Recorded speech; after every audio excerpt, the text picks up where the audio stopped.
qu'il vit. Je n'ai rien à craindre, mes lendemains sont assurés entre ses mains. Il tient ma vie pour ce temps et l'éternité. Je sais qu'il vit.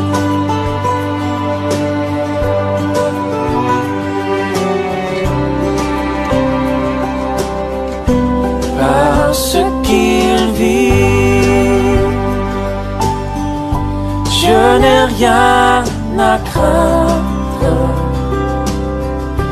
mes lendemains sont assurés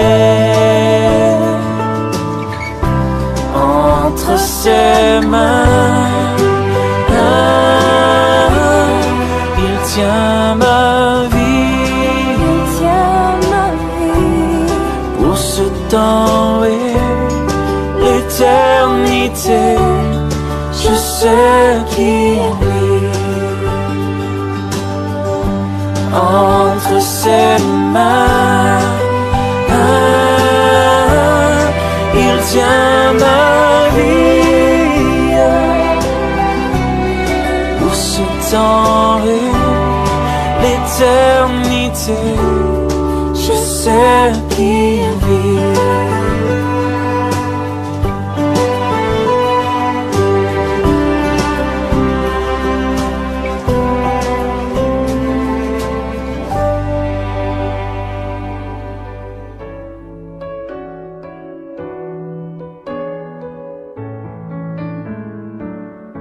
God sent his son, they called him Jesus. He came to love, heal and forgive.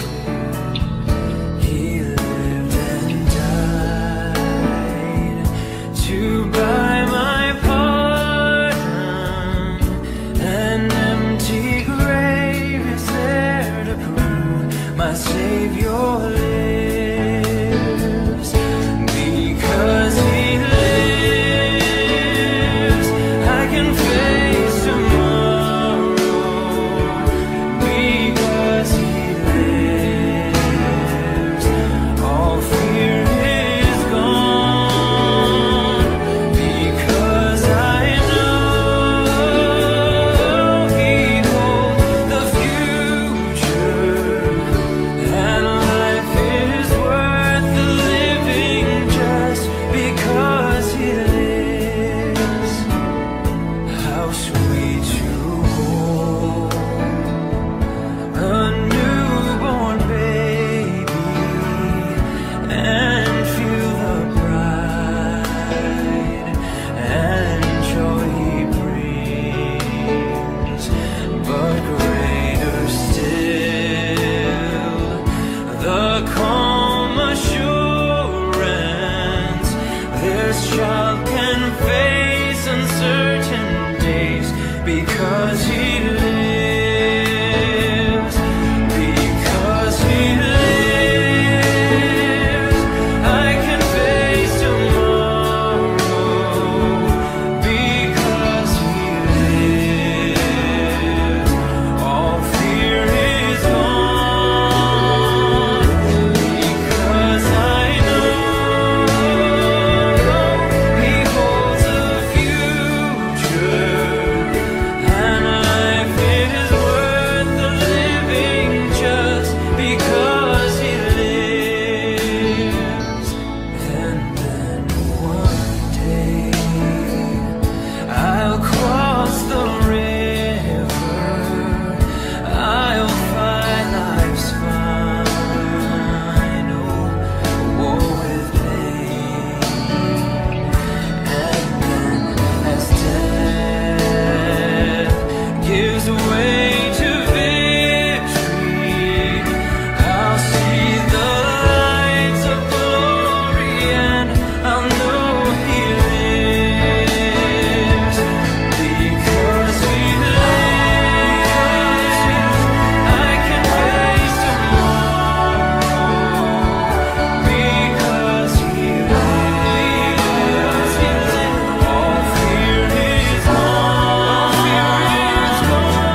En termes plus simples, le Fils de Dieu est venu comme sauveur, mais il reviendra chercher les siens qui sont encore dans le monde, selon qu'il est écrit, et je cite, dans Jean, le chapitre 14, les versets 1 et 2.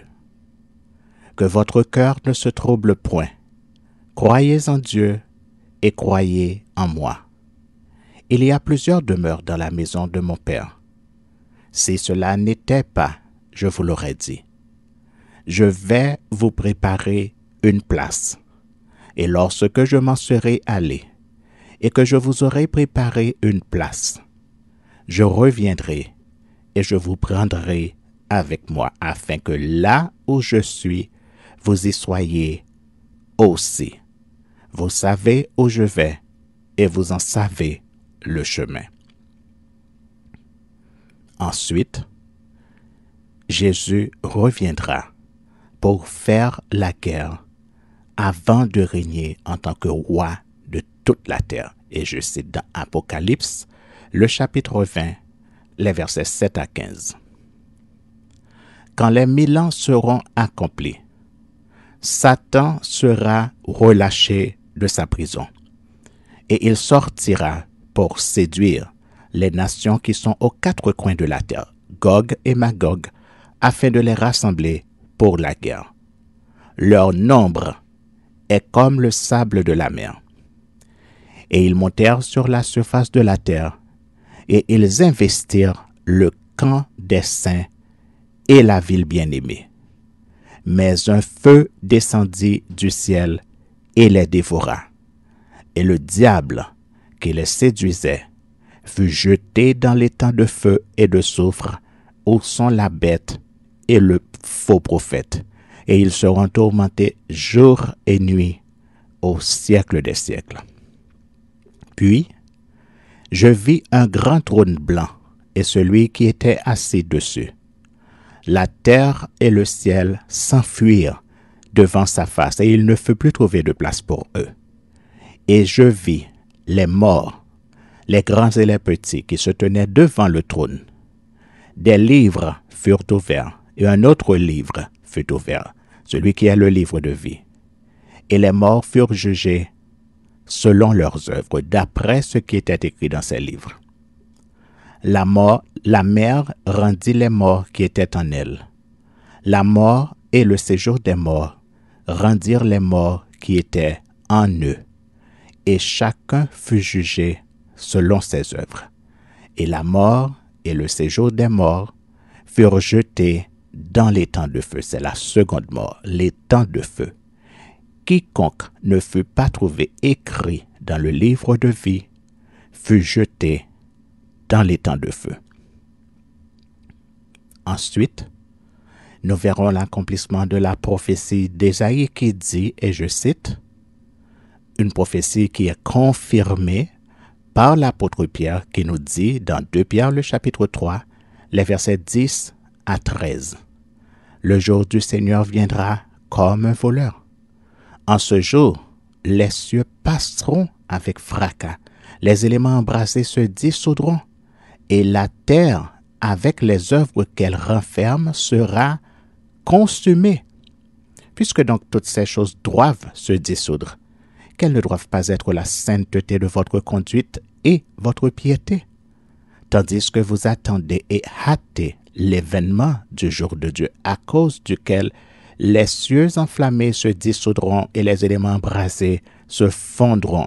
Mais nous attendons, selon sa promesse, de nouveaux cieux et une nouvelle terre où la justice habitera. C'est pourquoi, bien-aimés, en attendant ces choses, appliquez-vous à être trouvés par lui sans tache et irrépréhensible dans la paix.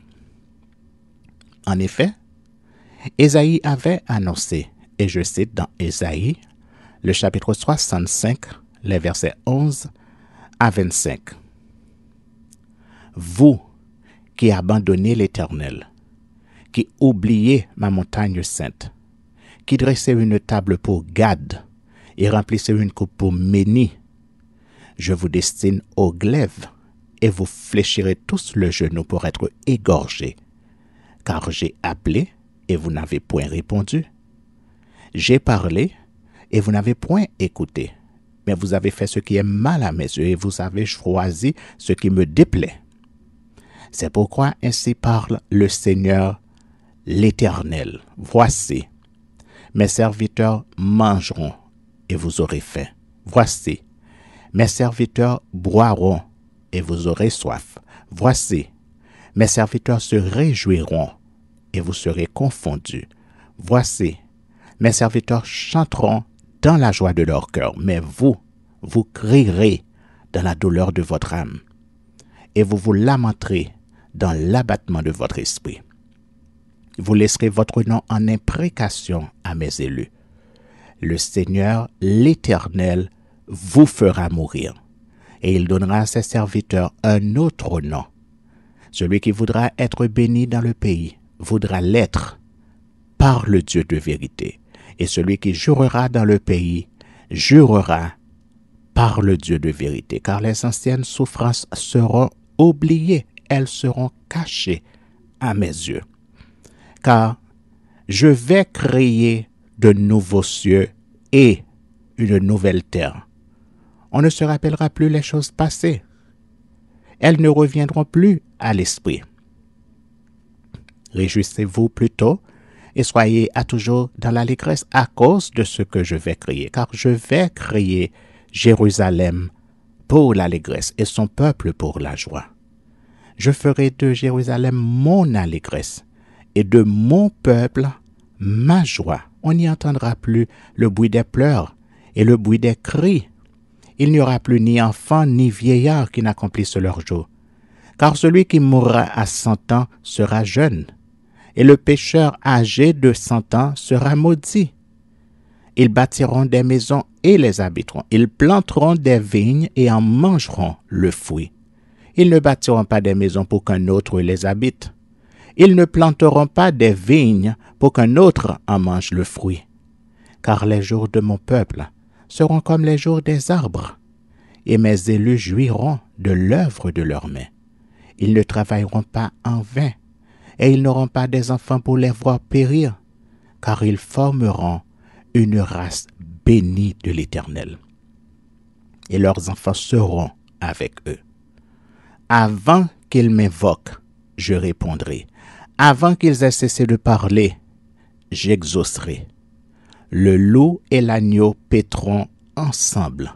Le lion, comme le bœuf, mangera de la paille, et le serpent aura la poussière pour nourriture. Il ne se fera ni tort ni dommage sur toute ma montagne sainte, dit l'Éternel.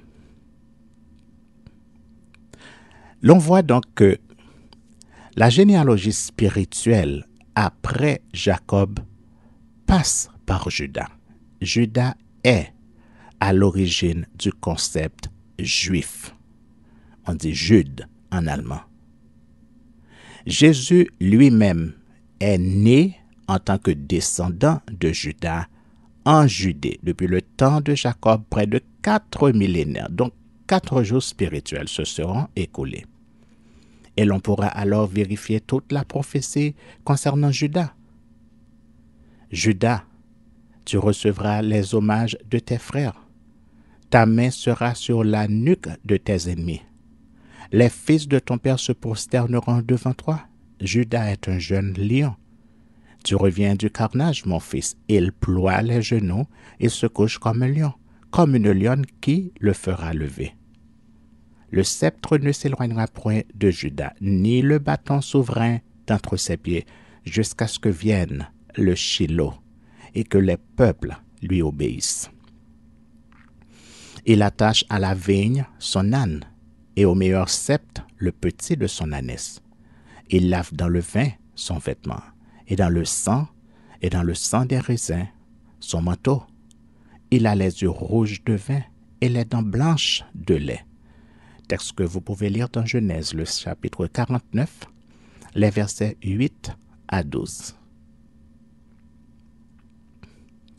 Pour ceux et celles qui refusent de voir Jésus en tant que Dieu, Voici ce que nous lisons dans Ésaïe, le chapitre 54, le verset 5. Non seulement notre Dieu déclare formellement qu'il est notre époux, selon Ésaïe 54, le verset 5, Dieu promet formellement que son mariage avec nous sera célébré dans le ciel, selon Apocalypse 19, les versets 7 à 9, Luc le chapitre 5, les versets 34 et 35, Marc le chapitre 2, le verset 20, et Jean le chapitre 3, les versets 28 à 30. Qui est l'époux? Jean-Baptiste répond très clairement à cette question dans Jean, le chapitre 3, les versets 28 à 30 qui dit, et je cite, « Vous-même m'êtes témoins que j'ai dit, je ne suis pas le Christ, mais j'ai été envoyé devant lui. Celui à qui appartient l'épouse, c'est l'époux, mais l'ami de l'époux, qui se tient là et qui l'entend éprouve une grande joie à cause de la voix de l'époux. Aussi, cette joie qui est la mienne est parfaite. » L'apôtre Paul dit qu'il nous a fiancés à un seul époux. Texte que nous pouvons lire dans 2 Corinthiens, le chapitre 11, au verset 2, qui dit, et je cite, « Je suis jaloux de vous d'une jalousie de Dieu, parce que je vous ai fiancés à un seul époux pour vous présenter à Christ comme une vierge pure. » Qui est l'épouse? Selon 2 Corinthiens, le chapitre 11, au verset 2, c'est l'Église de Jésus-Christ qui est la Vierge pure. Mais de quelle Église s'agit-il? Éphésiens, le chapitre 5, les versets 23 à 27 répond à la question, et je cite, « Le mari est le chef de la femme, comme Christ est le chef de l'Église, qui est son corps et dont il est le Sauveur. Or, de même que l'Église est soumise à Christ, les femmes aussi doivent l'être à leur mari en toutes choses. Marie, aimez vos femmes comme Christ a aimé l'Église et s'est livré lui-même pour elle afin de la sanctifier par la parole, après l'avoir purifiée par le baptême d'eau, afin de faire paraître devant lui cette Église glorieuse, sans tache, ni ride, ni rien de semblable, mais sainte et irrépréhensible. Est-ce que toi, tu connais un autre Dieu avec une autre Église et un autre époux? Moi, je n'en connais pas deux dans toute la Bible. Ésaïe 54, au verset 5, nous dit que Dieu est ton époux. Ésaïe 54, le verset 5, nous dit que Dieu est ton époux. Il précise quel Dieu. Jean-Baptiste nous dit que Jésus est l'époux. Dans Jean le chapitre 3, les versets 28 à 30. Apocalypse le chapitre 19, les versets 7 à 9, décrit les noces de l'agneau et le festin des noces. Et dans toute la Bible, nous ne connaissons qu'un seul agneau qui est cité dans Jean le chapitre 1er au verset 29, selon lequel c'est Jean-Baptiste lui-même qui nous dit que Jésus-Christ est l'époux et l'agneau. N'est-il pas écrit dans 2 Corinthiens le chapitre 5 au verset 19 que Dieu était en Christ réconciliant le monde avec lui-même? Dieu était en Christ signifie que Jésus était l'incarnation de Dieu. Et il n'y a pas d'autre explication possible, selon Jean le chapitre 1er, le verset 14, qui nous dit, et je cite, « La parole a été faite chair, la parole a été incarnée. » Les versets 1 et 2 nous disent que la parole était avec Dieu et la parole était Dieu. Elle était au commencement avec Dieu, ce qui est confirmé par la déclaration que nous trouvons dans Apocalypse chapitre 19, selon les versets 10 et 13, qui nous disent que le nom de Jésus-Christ est la parole de Dieu. Lorsque Jésus-Christ a déclaré ce que Jésus-Christ lui-même avait déclaré dans Jean le chapitre 6, au verset 63, qui dit, et je cite, Jean le chapitre 6, le verset 63, « C'est l'esprit qui vivifie, la chair ne sert de rien. Les paroles que je vous ai dites sont esprit et vie. » Jésus voulait nous dire par là que la parole qui sort de ma bouche est vivante et cette parole est Dieu. Selon Jean le chapitre 1er, les versets 1 et 2. De plus, selon Apocalypse le chapitre 22, les versets 1 à 3. Si vous lisez le texte, ce texte nous dit que le trône de Dieu est aussi le trône de l'agneau. Est-ce que tu vois toujours Jésus comme un simple prophète ou un grand homme et un grand enseignant, comme le disait Jésus lui-même, cité dans Jean le chapitre 8, les versets 23 à 25, nous lisons. Jésus leur dit, « Vous êtes d'en bas, moi je suis d'en haut. Vous êtes de ce monde, moi je ne suis pas de ce monde. C'est pourquoi je vous ai dit que vous mourrez dans vos péchés si vous ne croyez pas ce que je suis. Vous mourrez dans vos péchés. » « Qui es-tu » lui dirent-ils. Jésus leur répondit, « Ce que je vous ai dit dès le commencement. » Dans Jean, le chapitre 10, les versets 32 à 34, nous lisons. Jésus leur dit, « Je vous ai fait voir plusieurs bonnes œuvres venant de mon Père, pour laquelle me lapidez-vous » Les Juifs lui répondirent, « Ce n'est point pour une bonne œuvre que nous te lapidons, mais pour un blasphème, et parce que toi qui es homme, tu te fais Dieu. » Jésus leur répondit, « N'est-il pas écrit dans votre loi, j'ai dit, vous êtes des dieux » Ces Juifs n'étaient pas des cons. Ils avaient compris que Jésus voulait qu'ils sachent qu'il est Dieu. Et ils l'ont trop bien compris. Voilà pourquoi ils voulaient le lapider. Voilà pourquoi nous trouvons des textes comme Actes, le chapitre 17, les versets 28 et 29 qui dit, et je cite, « Dieu a voulu que les hommes cherchassent le Seigneur, c'est-à-dire Jésus-Christ, et qu'ils s'efforçassent de le trouver en tâtonnant, bien qu'il ne soit pas loin de chacun de nous. Car en Dieu, nous avons la vie, le mouvement et l'être. C'est ce qu'ont dit aussi quelques-uns de vos poètes. De lui, nous sommes la race. Ainsi donc, étant la race de Dieu, nous ne devons pas croire que la divinité soit semblable à de l'or, à de l'argent ou à de la pierre sculptée par l'art et l'industrie de l'homme.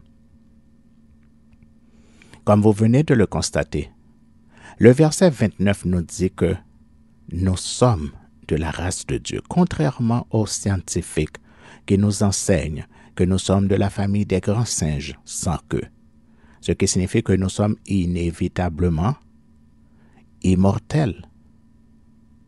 Dans Colossiens, le chapitre 1er, les versets 15 et 16, nous lisons « Jésus-Christ est l'image du Dieu invisible, le premier-né de toute la création, car en lui ont été créées toutes les choses qui sont dans les cieux et sur la terre, les visibles et les invisibles, trône, dignité, domination, autorité. Tout a été créé par lui et pour lui. Dans Romains le chapitre 11, les versets 32 à 36, nous lisons: Car Dieu a renfermé tous les hommes dans la désobéissance pour faire miséricorde à tous. Ô profondeur de la richesse, de la sagesse et de la science de Dieu, que ses jugements sont insondables et ses voies incompréhensibles, car qui a connu la pensée du Seigneur? Ou qui a été son conseiller? Qui lui a donné le premier pour qu'il ait à recevoir en retour? C'est de lui, par lui et pour lui que sont toutes choses. À lui la gloire dans tous les siècles. Amen. Je souligne que c'est exactement le même texte et les mêmes expressions qui sont utilisées dans les deux textes, et pour Dieu et pour Jésus-Christ, de sorte que les deux font véritablement une seule et même personne.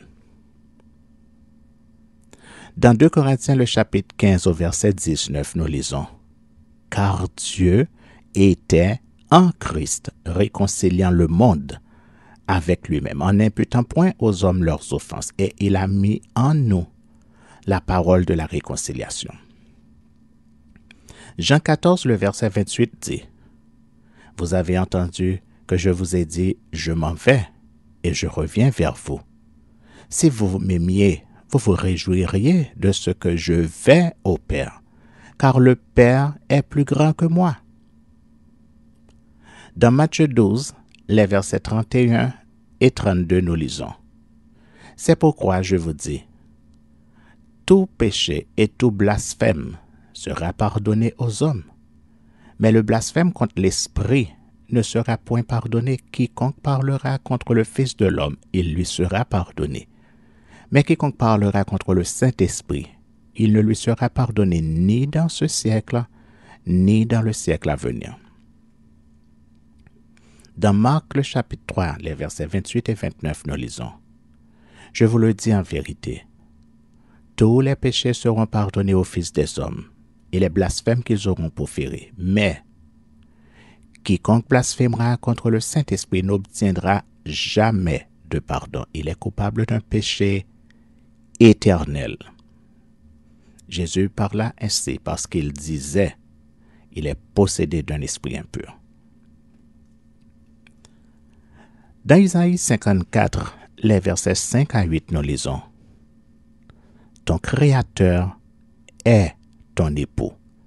L'Éternel des armées est son nom, et ton Rédempteur est le Saint d'Israël. Il se nomme Dieu de toute la terre, car l'Éternel te rappelle, comme une femme délaissée et au cœur attristé, comme une épouse de la jeunesse qui a été répudiée, dit ton Dieu. Quelques instants je t'avais abandonné, mais avec une grande affection je t'accueillerai.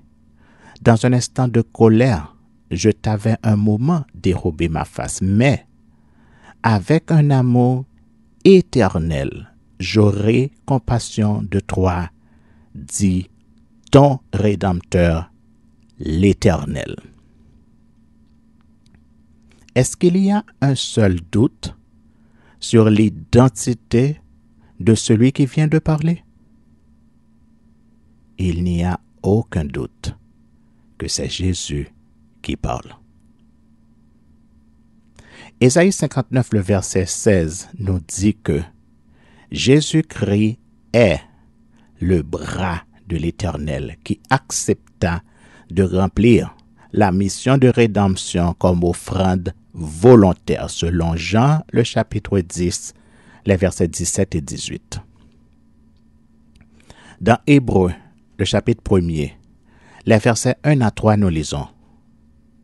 Après avoir, à plusieurs reprises et de plusieurs manières, parlé à nos pères par les prophètes, Dieu, dans ces derniers temps, nous a parlé par le Fils qu'il a établi héritier de toutes choses, par lequel il a aussi créé le monde, et qui, étant le reflet de sa gloire et l'empreinte de sa personne, et soutenant toutes choses par sa parole puissante, a fait la purification des péchés, et s'est assis à la droite de la majesté divine dans les lieux très hauts, devenu d'autant supérieur aux anges qu'il a hérité d'un nom plus excellent que le leur, car auquel des anges Dieu a-t-il jamais dit, « Tu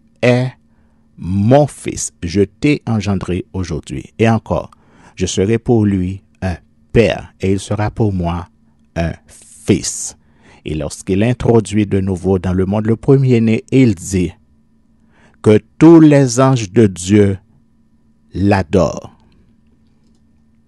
De plus, la hiérarchie dans la Trinité de Dieu est clairement établie, selon 1 Corinthiens 15, le verset 24. Mais maintenant, Christ est ressuscité des morts.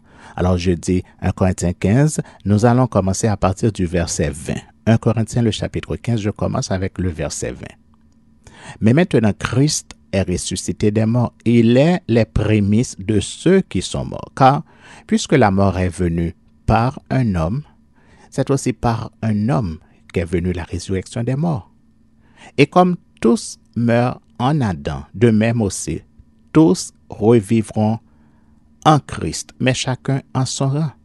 Christ comme prémisse, puis ceux qui appartiennent à Christ lors de son avènement. Ensuite viendra la fin, quand il remettra le royaume à celui qui est Dieu et Père, après avoir détruit toute domination, toute autorité et toute puissance. Car il faut qu'il règne jusqu'à ce qu'il ait mis tous les ennemis sous ses pieds. Le dernier ennemi qui sera détruit, c'est la mort.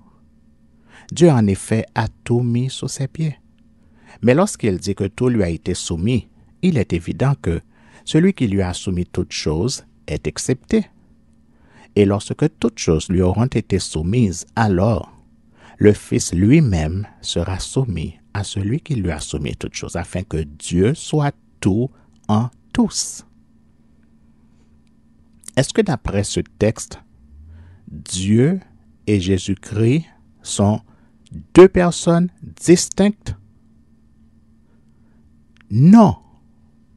La réponse est 3 fois non.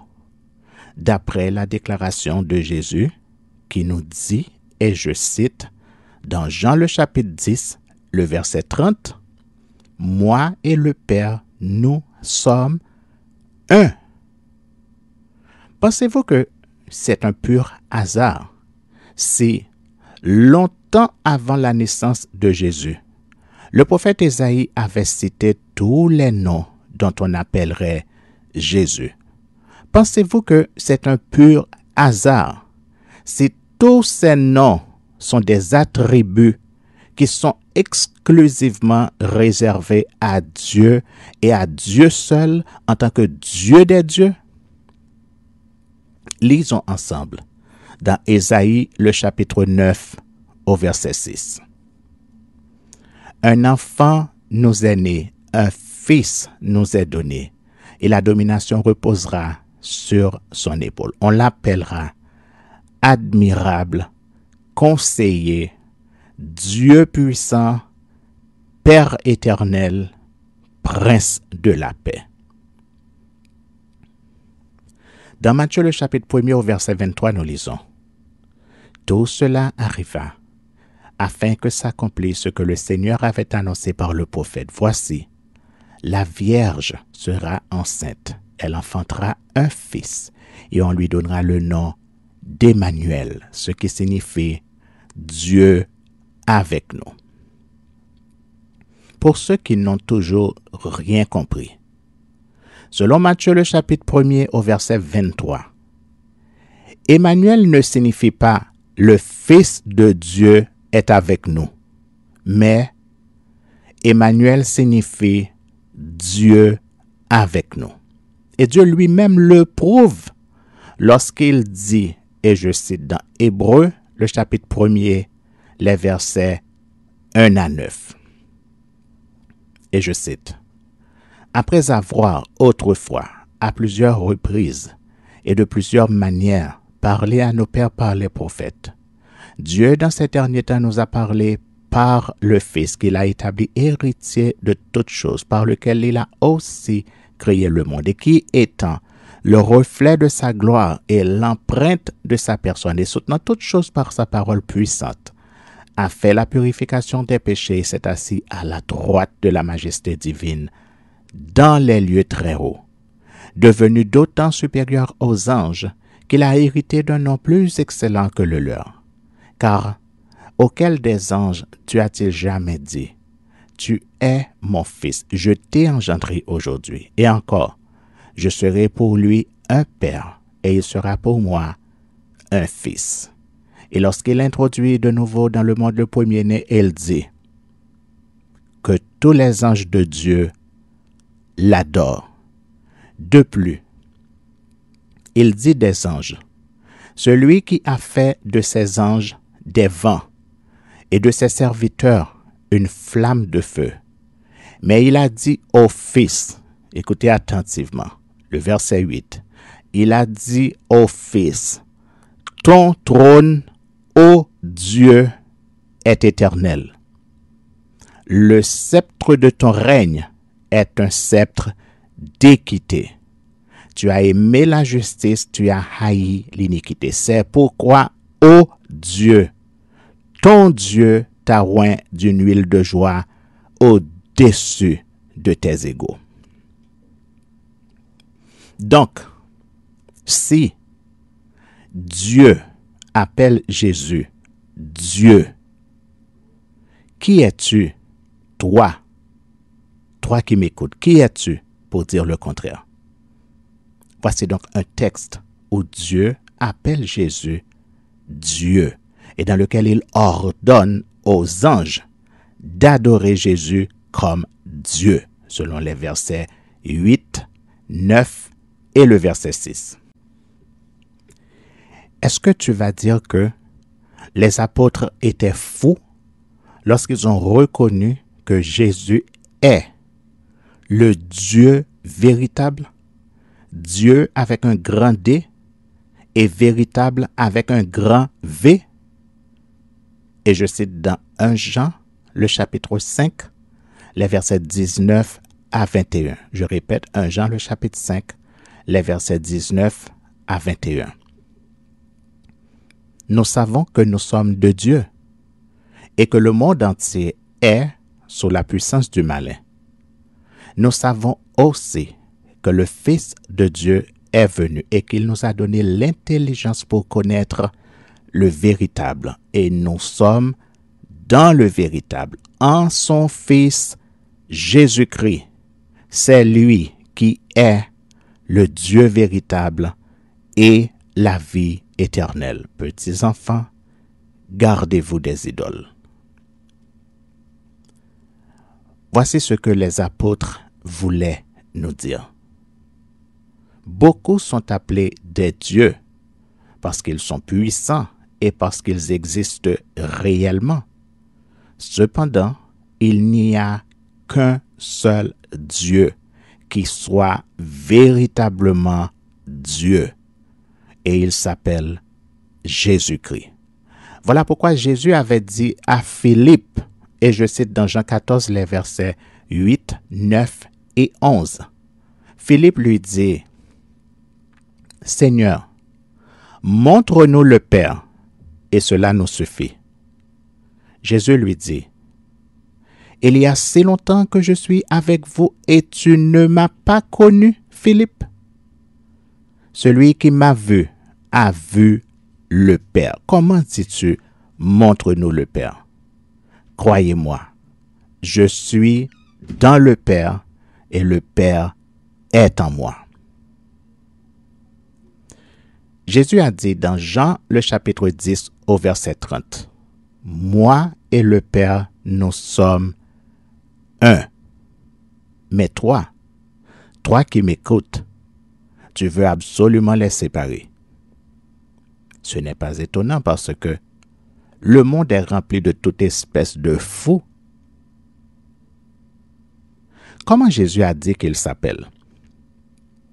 Il a dit, « Je suis Jésus de Nazareth » dans Actes, le chapitre 22, le verset 8, et dans Actes, le chapitre 26, le verset 15.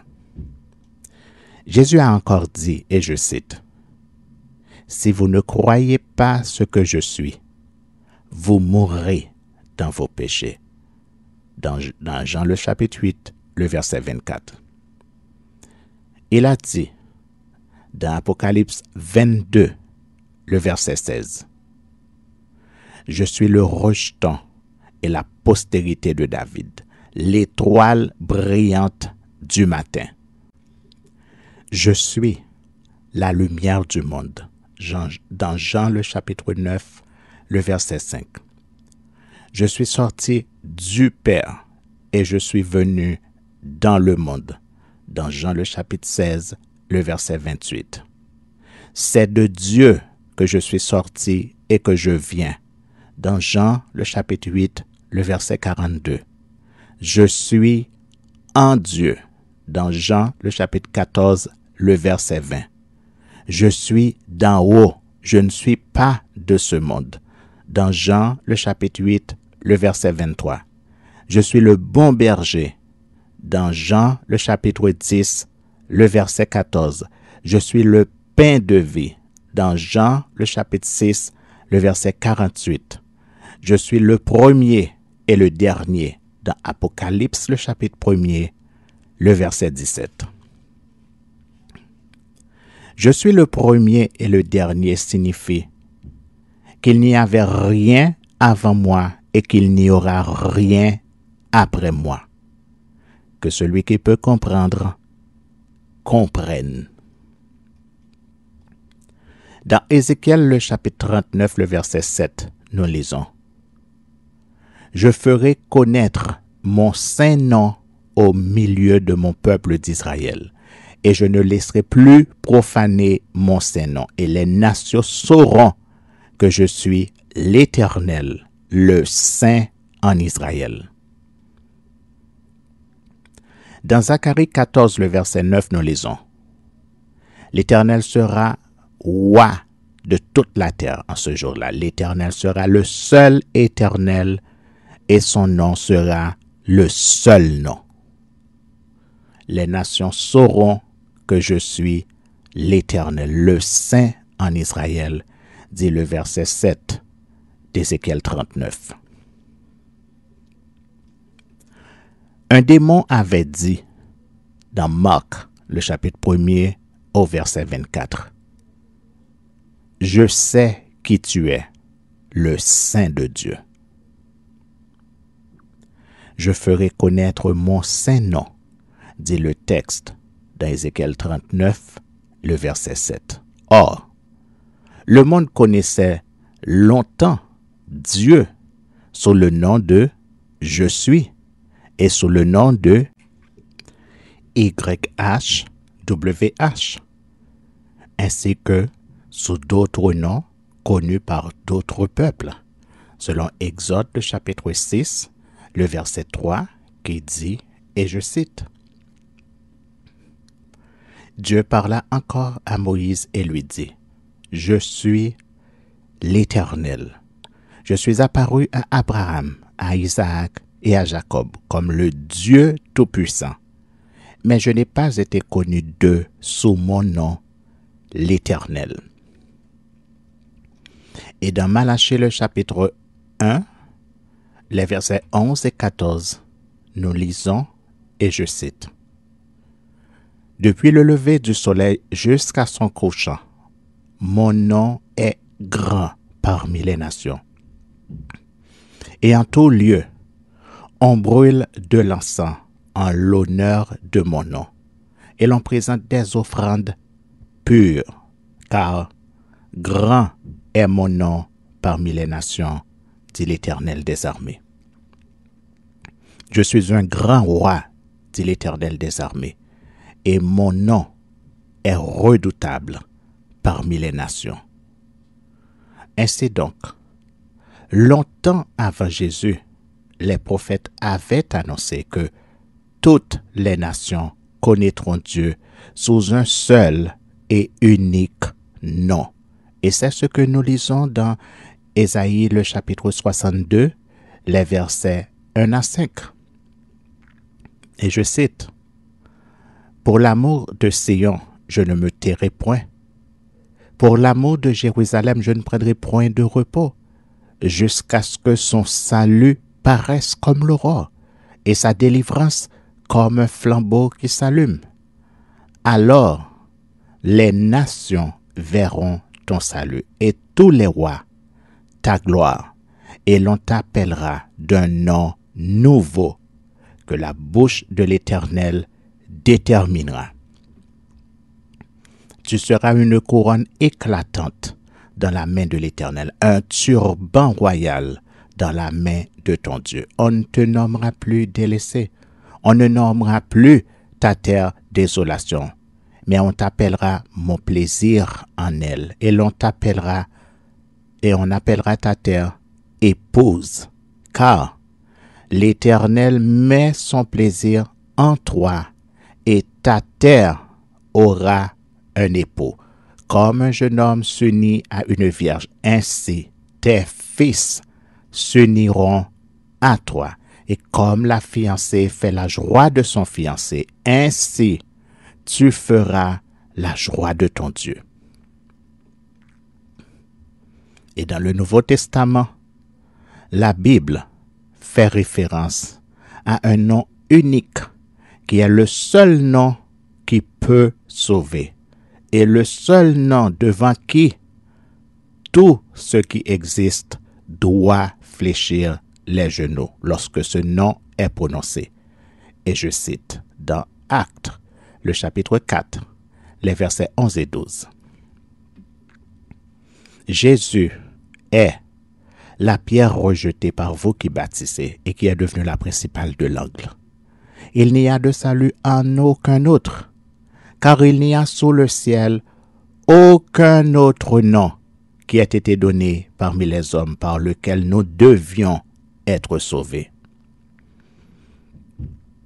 Dans Philippiens le chapitre 2, les versets 9 et 10, nous lisons, et je cite, « Dieu a souverainement élevé Jésus-Christ et lui a donné le nom qui est au-dessus de tout nom, afin qu'au nom de Jésus, tout genou fléchisse dans les cieux, sur la terre et sous la terre, et que toute langue confesse que Jésus-Christ est Seigneur, à la gloire de Dieu le Père. »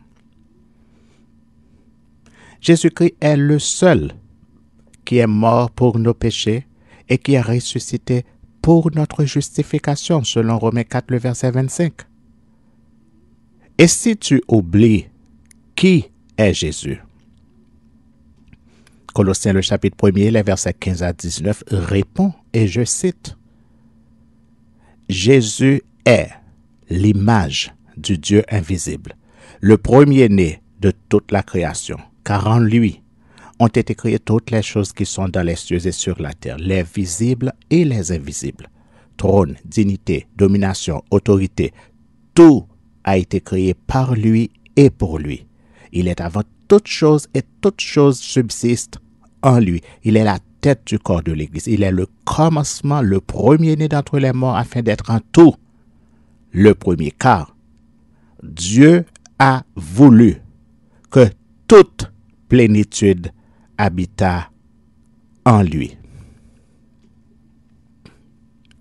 Selon Colossiens 1er, les versets 16 et 17 qui dit « Tout a été créé par Jésus et pour Jésus. » Le verset 17 dit « Jésus est avant toute chose et toute chose subsiste en lui.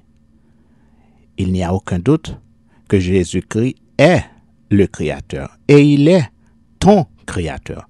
Voilà qui est Jésus. Jésus a dit, « Je suis celui qui sonde les reins et les cœurs » dans Apocalypse 2, le verset 23. Cela signifie que Jésus sait tout et par conséquent, il est omniscient. Et nous savons que Dieu seul est omniscient. Voilà pourquoi il est écrit dans Jean le chapitre 2, les versets 23 à 25, et je cite.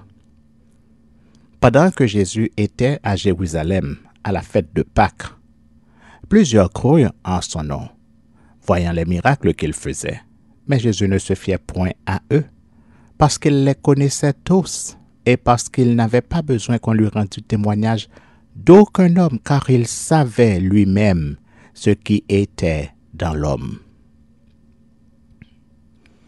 Jésus a dit, et je cite, « En vérité, je vous le dis, avant qu'Abraham fût, je suis. » Texte que vous pouvez lire dans Jean le chapitre 8, le verset 58. C'est-à-dire, Jésus est le « je suis » qui a parlé à Moïse dans le buisson ardent. Et je cite dans Exode, le chapitre 3, les versets 13 et 14. Moïse dit à Dieu, « J'irai donc vers les enfants d'Israël et je leur dirai, le Dieu de vos pères m'envoie vers vous. Mais s'ils me demandent quel est son nom, que leur répondrai-je? » Dieu dit à Moïse, « Je suis celui qui suis. » Et il ajouta, « C'est ainsi que tu répondras aux enfants d'Israël. Celui qui s'appelle « Je suis » m'a envoyé vers vous. » Jésus a encore dit, « Je suis la porte des brebis » dans Jean 10, le verset 7. « Je suis avec vous tous les jours jusqu'à la fin du monde » dans Matthieu 28, le verset 20. « Je suis le Seigneur et le Maître » dans Jean 13, le verset 14. « Je suis le vrai cep et mon Père est le vigneron » dans Jean 15, le verset 1er. « Je ne suis pas seul, mais le Père qui m'a envoyé est avec moi » dans Jean 8, le verset 16. « Vous êtes d'en bas, moi je suis d'en haut. Vous êtes de ce monde, moi je ne suis pas de ce monde » dans Jean 8, le verset 23. « Je suis le pain vivant qui est descendu du ciel » dans Jean 6, le verset 51. « Là où 2 ou 3 sont assemblés en mon nom, je suis au milieu d'eux » dans Matthieu, le chapitre 18, le verset 20. Et cette déclaration signifie clairement que Jésus est omniprésent et Dieu est le seul être qui est omniprésent. Jésus-Christ confirme qu'il est le Christ de Dieu dans Luc le chapitre 9, les versets 20 et 21. L'expression Christ de Dieu vient du grec Kyrios Maran et signifie roi Messie. Roi Messie Jésus, qui signifie Dieu fait homme. Je reprends. L'expression Christ de Dieu vient du grec Kyrios Maran et signifie roi Messie Jésus, ce qui signifie Dieu fait homme. Et Jésus l'a dit, et je cite dans Jean le chapitre 4, les versets 21 à 26. « Femme, lui dit Jésus, crois-moi, l'heure vient où ce ne sera ni sur cette montagne, ni à Jérusalem que vous adorerez le Père. Vous adorez ce que vous ne connaissez pas. Nous adorons ce que nous connaissons, car le salut vient des Juifs. Mais l'heure vient, et elle est déjà venue, où les vrais adorateurs adoreront le Père en esprit et en vérité, car ce sont là les adorateurs que le Père demande. Dieu est esprit et il faut que ceux qui l'adorent en esprit et en vérité. La femme lui dit, « Je sais que le Messie doit venir, celui qu'on appelle Christ. Quand il sera venu, il nous annoncera toutes choses. » Jésus lui dit, « Je le suis, moi qui te parle. » Souvenez-vous de ce qui est écrit dans Hébreux, le chapitre 7, les versets 1 à 3. Et je cite, « En effet, ce Melchisédek, roi de Salem, sacrificateur du Dieu très haut, qui alla au-devant d'Abraham lorsqu'il revenait de la défaite des rois qui le bénit, et à qui Abraham donna la dîme de tout, qui est d'abord roi de justice d'après la signification de son nom, ensuite roi de Salem, c'est-à-dire roi de paix, qui est sans père, sans mère, sans généalogie, qui n'a ni commencement de jour, ni fin de vie, mais qui est rendu semblable au Fils de Dieu. Ce Melchisédek demeure sacrificateur à perpétuité. Qu'est-ce qu'il faut comprendre dans ce texte? Contrairement à certains pasteurs qui voudraient nous faire croire que Melchisédek était une préfiguration de Jésus-Christ dans le passé, c'est-à-dire une incarnation de Jésus. Le texte dit le contraire, parce que si Melchisédek était là avant Jésus, l'auteur aurait dû dire « Jésus est rendu semblable à Melchisédek », mais ce n'est pas ce que nous lisons. Le texte dit « Ce Melchisédek est rendu semblable au Fils de Dieu. » De plus, Jésus n'a jamais régné directement sur la terre, tandis que Melchisédek était roi de Salem. Et Dieu confirme que c'est Jésus-Christ en tant que roi qui héritera le trône de David et son règne durera éternellement.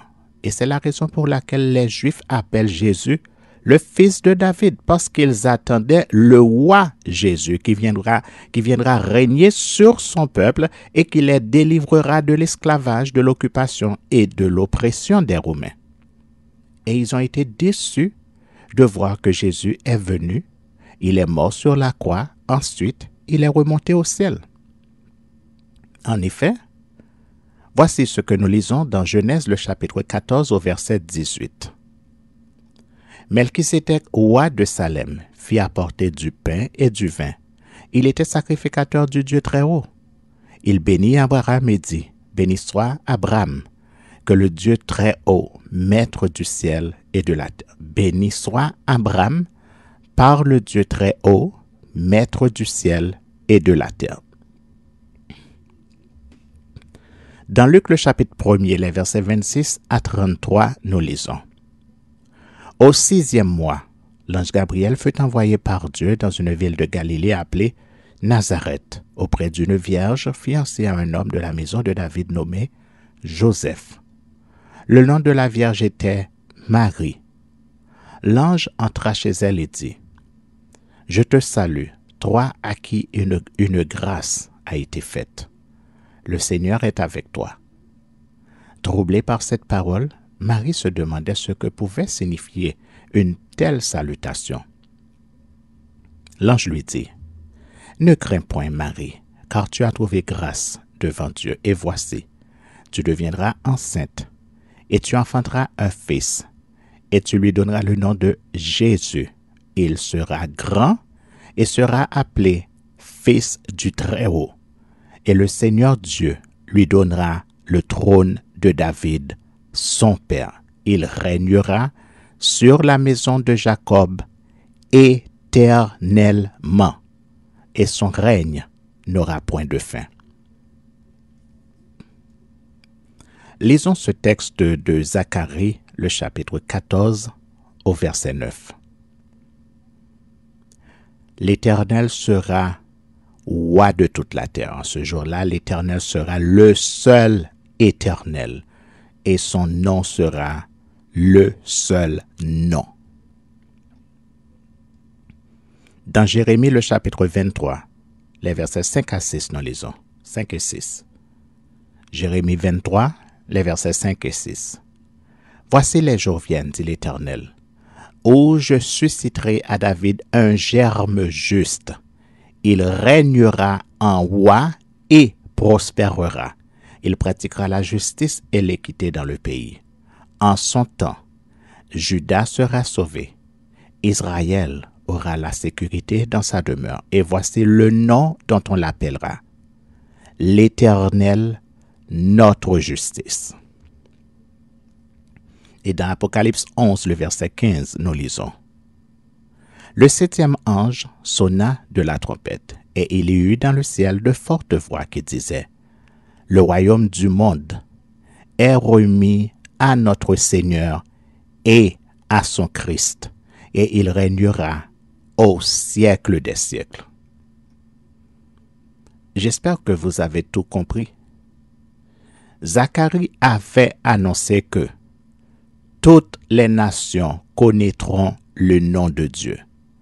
Et le seul nom que toutes les nations connaissent est celui de Jésus-Christ de Nazareth. En effet, dans Ézéchiel, le chapitre 39 au verset 7, nous lisons « Je ferai connaître mon saint nom au milieu de mon peuple d'Israël, et je ne laisserai plus profaner mon saint nom.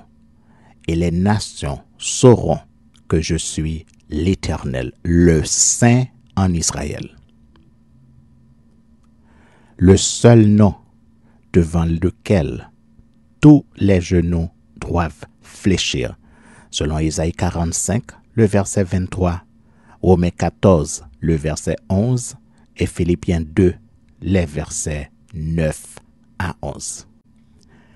Vous rappelez-vous que, selon Matthieu 1er, le verset 23, Emmanuel est le nom de Jésus et que Emmanuel signifie Dieu avec nous.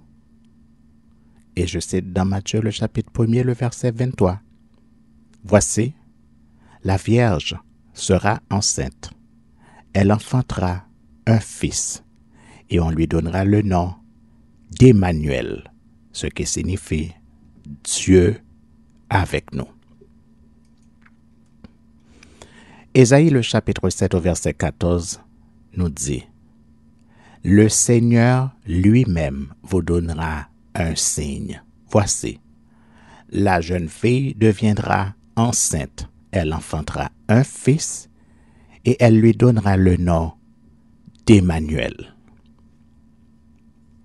Et dans Matthieu le chapitre 1er, les versets 18 à 23, nous lisons « Voici de quelle manière arriva la naissance de Jésus-Christ. Marie, sa mère, ayant été fiancée à Joseph, se trouva enceinte par la vertu du Saint-Esprit avant qu'ils eussent habité ensemble. Joseph, son époux, qui était un homme de bien et qui ne voulait pas la diffamer, se proposa de rompre secrètement avec elle. Comme il y pensait, voici, un ange du Seigneur lui apparut en songe et dit « Joseph, fils de David, ne crains pas de prendre avec toi Marie, ta femme, car l'enfant qu'elle a conçu vient du Saint-Esprit. Elle enfantera un fils et tu lui donneras le nom de Jésus. C'est lui qui sauvera son peuple de ses péchés. » Tout cela arriva afin que s'accomplisse ce que le Seigneur avait annoncé par le prophète. Voici, la Vierge sera enceinte, elle enfantera un fils et on lui donnera le nom d'Emmanuel, ce qui signifie Dieu avec nous. Souvenez-vous des paroles de Jésus, citées dans Jean 18, les versets 33 à 37, et je cite, « Pilate rentra dans le prétoire, appela Jésus et lui dit, « Es-tu le roi des Juifs? » Jésus répondit, « Est-ce de toi-même que tu dis cela ou d'autres te l'ont-ils dit de moi? » Pilate répondit, « Moi, suis-je juif? Ta nation et les principaux sacrificateurs t'ont livré à moi. Qu'as-tu fait? » Mon royaume n'est pas de ce monde, répondit Jésus. Si mon royaume était de ce monde, mes serviteurs auraient combattu pour moi afin que je ne fusse pas livré aux Juifs. Mais maintenant, mon royaume n'est point d'ici-bas. Pilate lui dit, « Tu es donc roi ?» Jésus répondit, « Tu le dis, je suis roi. Je suis né et je suis venu dans le monde pour rendre témoignage à la vérité. Quiconque est de la vérité, écoute ma voix. » Souviens-toi des paroles du Notre Père qui dit, et je cite dans Matthieu le chapitre 6, les versets 9 et 10. Voici donc comment vous devez prier. Notre Père qui est aux cieux, que ton nom soit sanctifié, que ton règne vienne, que ta volonté soit faite sur la terre comme au ciel. Et ce texte est la preuve que Satan le diable est véritablement celui qui domine sur le monde, selon qu'il est écrit, et je cite dans Jérémie le chapitre 27, les versets 4 et 5, et nous lisons. Ainsi parle l'Éternel des armées, le Dieu d'Israël. Voici ce que vous direz à vos maîtres. C'est moi qui ai fait la terre, les hommes et les animaux qui sont sur la terre, par ma grande puissance et par mon bras étendu, et je donne la terre à qui cela me plaît. Dans Luc le chapitre 4, les versets 5 et 6, nous lisons.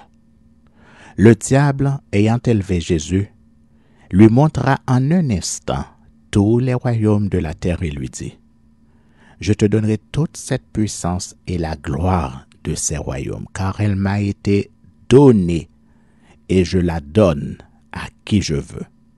Si donc tu te prosternes devant moi, elle sera toute à toi. » Jésus lui répondit, « Il est écrit, tu adoreras le Seigneur, ton Dieu, et tu le serviras lui seul. » Dans 1 Jean le chapitre 5 au verset 19, nous lisons, « Nous savons que nous sommes de Dieu et que le monde entier est sous la puissance du malin. » Dans Jean le chapitre 12, le verset 31, nous lisons, « Maintenant a lieu le jugement de ce monde. Maintenant, le prince de ce monde sera jeté dehors. » Dans Apocalypse le chapitre 12 au verset 12, nous lisons, « Malheur à la terre et à la mer, car le diable est descendu vers vous, animé d'une grande colère, sachant qu'il a peu de temps. » Et dans 1 Pierre 5, le verset 8, nous lisons, « Soyez sobres, veillez. Votre adversaire, le diable, rôde comme un lion rugissant, cherchant qui il dévorera. Résistez-lui avec une foi ferme, sachant que les mêmes souffrances sont imposées à vos frères dans le monde. » La parole de Dieu est claire. Satan règne présentement sur le monde, mais son règne est sur le point de terminer. Voilà pourquoi tout va de mal en pis partout dans le monde. Mais Jésus a également dit, « Je suis l'alpha et l'oméga, le commencement et la fin. Je suis vivant, dit le Seigneur. Tout genou fléchira devant moi et toute langue donnera gloire à Dieu. » Texte que vous pouvez lire également dans Romains, le chapitre 14, le verset 11. Cette déclaration est une citation. Voyons ce que dit la citation. Et lisons dans Ésaïe, le chapitre 45, les versets 20 à 25. Ésaïe 45, les versets 20 à 25. Assemblez-vous et venez. Approchez ensemble, réchappez des nations. Ils n'ont point d'intelligence, ceux qui portent leurs idoles de bois et qui invoquent un Dieu incapable de sauver. Déclarez-le et faites-les venir, qu'ils prennent conseil les uns des autres. Qui a prédit ces choses dès le commencement et depuis longtemps les a annoncées? N'est-ce pas moi, l'Éternel? Il n'y a point d'autre Dieu que moi. Je suis le seul Dieu juste et qui sauve. Je répète, je suis le seul Dieu juste et qui sauve. Tournez-vous vers moi et vous serez sauvés, vous tous qui êtes aux extrémités de la terre, car je suis Dieu et il n'y en a point d'autre. Je le jure par moi-même, la vérité sort de ma bouche et ma parole ne sera point révoquée. Tout genou fléchira devant moi, toute langue jurera par moi. En l'Éternel seul, me dira-t-on, réside la justice et la force. À lui viendront pour être confondus tous ceux qui étaient irrités contre lui.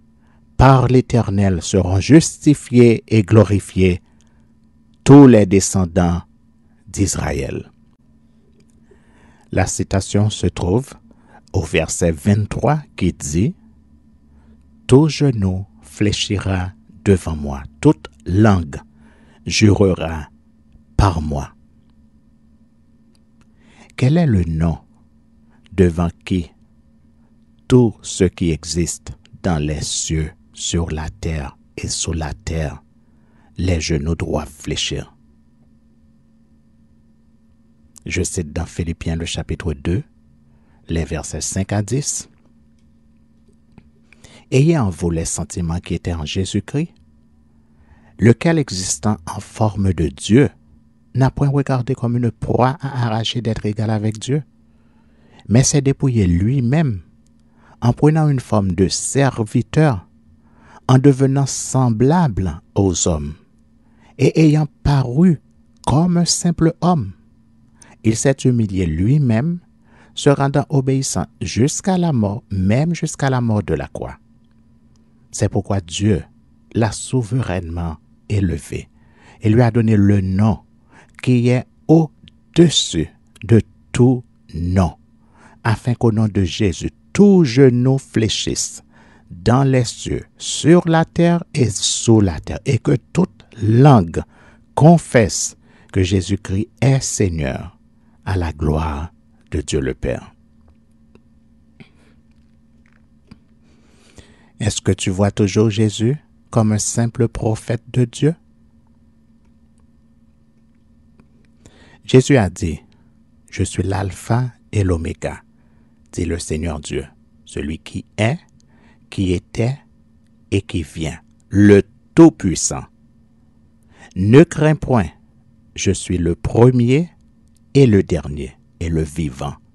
J'étais mort et voici, je suis vivant au siècle des siècles. Je tiens les clés de la mort et du séjour des morts. » Texte que vous pouvez lire dans Apocalypse, le chapitre 1er, les versets 8 et 18.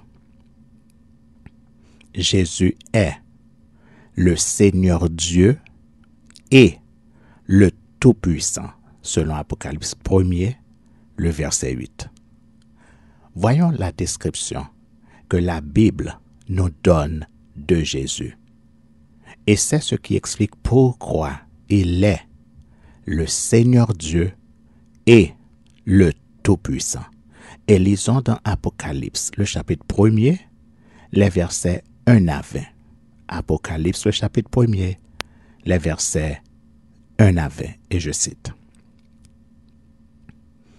Révélation de Jésus-Christ que Dieu lui a donnée pour montrer à ses serviteurs les choses qui doivent arriver bientôt et qu'il a fait connaître par l'envoi de son ange à son serviteur Jean, lequel a attesté la parole de Dieu et le témoignage de Jésus-Christ, tout ce qu'il a vu.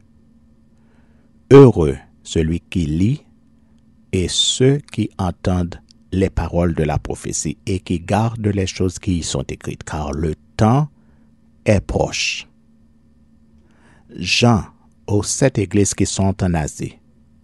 Que la grâce et la paix vous soient données de la part de celui qui est, qui était et qui vient, et de la part des 7 esprits qui sont devant son trône. Et de la part de Jésus-Christ, le témoin fidèle, le premier-né des morts et le prince des rois de la terre. À celui qui nous aime, qui nous a délivrés de nos péchés par son sang et qui a fait de nous un royaume, des sacrificateurs pour Dieu son Père. À lui soit la gloire et la puissance au siècle des siècles. Amen. Voici, il vient avec les nuées, et tout œil le verra, même ceux qui l'ont percé, et toutes les tribus de la terre se lamenteront à cause de lui. Oui, Amen. Je suis l'alpha et l'oméga, dit le Seigneur Dieu, celui qui est, qui était et qui vient, le Tout-Puissant. Moi, Jean, votre frère, et qui est part avec vous à la tribulation et au royaume et à la persévérance en Jésus. J'étais dans l'île appelée Patmos, à cause de la parole de Dieu et du témoignage de Jésus. Je fus ravi en esprit au jour du Seigneur, et j'entendis derrière moi une voix forte, comme le son d'une trompette qui disait, « Ce que tu vois, écris-le dans un livre et envoie-le aux 7 églises, à Éphèse, à Smyrne, à Pergame, à Thyatire, à Sardes, à Philadelphie et à Laodicée. » Je me retournai pour connaître quelle était la voix qui me parlait. Et après m'être retourné, je vis 7 chandeliers d'or.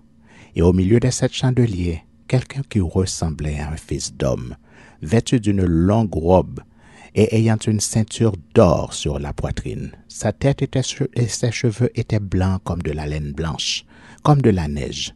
Ses yeux étaient comme une flamme de feu. Ses pieds étaient semblables à de l'airain ardent, comme s'il eût été embrasé dans une fournaise. Et sa voix était comme le bruit des grandes eaux. Il avait dans sa main droite 7 étoiles. De sa bouche sortait une épée aiguë à 2 tranchants, et son visage était comme le soleil lorsqu'il brille dans sa force. Quand je le vis, je tombai à ses pieds comme mort. Il posa sur moi sa main droite en disant, « Ne crains point, je suis le premier et le dernier et le vivant. J'étais mort, et voici je suis vivant au siècle des siècles. Je tiens les clés de la mort et du séjour des morts. Écris donc les choses que tu as vues et celles qui sont et celles qui doivent arriver après elles. Le mystère des 7 étoiles que tu as vues dans ma main droite et des 7 chandeliers d'or. Les 7 étoiles sont les anges des 7 églises et les 7 chandeliers sont les 7 églises. » Dans 1 Corinthiens, le chapitre 8 au verset 6, il est écrit qu'il y a un seul Dieu, le Père, et un seul Seigneur, Jésus-Christ. Dans Luc, le chapitre 4, verset 8, Jésus dit à Satan, « Tu adoreras le Seigneur ton Dieu, et tu le serviras lui seul. » Dans Jude, le chapitre 1er, les versets 24 et 25, il est écrit, « À celui qui peut vous préserver de toute chute et vous faire paraître devant sa gloire irrépréhensible et dans l'allégresse, à Dieu seul, notre Sauveur, par Jésus-Christ, notre Seigneur, soit gloire, majesté, force et puissance, dès avant tous les temps et maintenant et dans tous les siècles. Amen. » Dans Jude 1er, le verset 4, il est écrit que Jésus-Christ est notre seul Maître et Seigneur. N'est-il pas écrit dans Éphésiens le chapitre 4, les versets 5 et 6, il y a un seul Seigneur, une seule foi, un seul baptême, un seul Dieu et Père de tous, qui est au-dessus de tous et parmi tous et en tous. Ce texte nous dit qu'il y a un seul Seigneur et un seul Dieu. Or, selon Apocalypse, le chapitre 1er, le verset 8, Jésus est le Seigneur Dieu et le Tout-Puissant. Avec cette précision au verset 18 qui dit, et je cite, « J'étais mort, et voici je suis vivant au siècle des siècles. »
Que l'horizon s'assombrit, l'âme hivernale de mon cœur s'alourdit.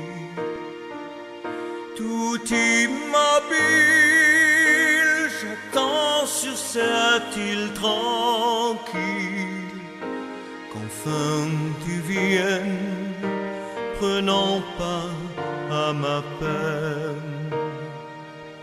Tu me relèves et je contemple la terre. Tu me relèves et j'affronte les mers. Je me sens fort quand tu me portes dans tes bras. Tu m'emmènes alors au-delà de mes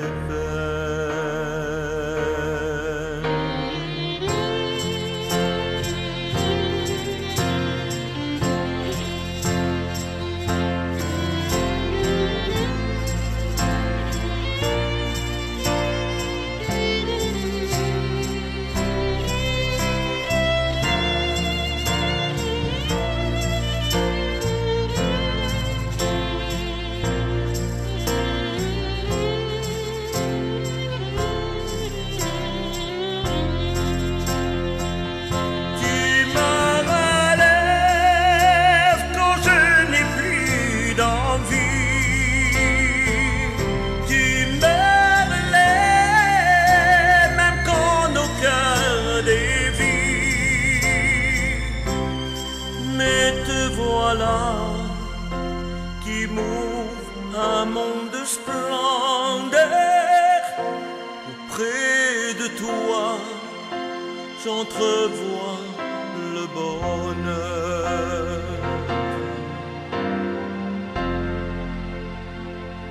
Tu me relèves et je contemple la terre. Tu me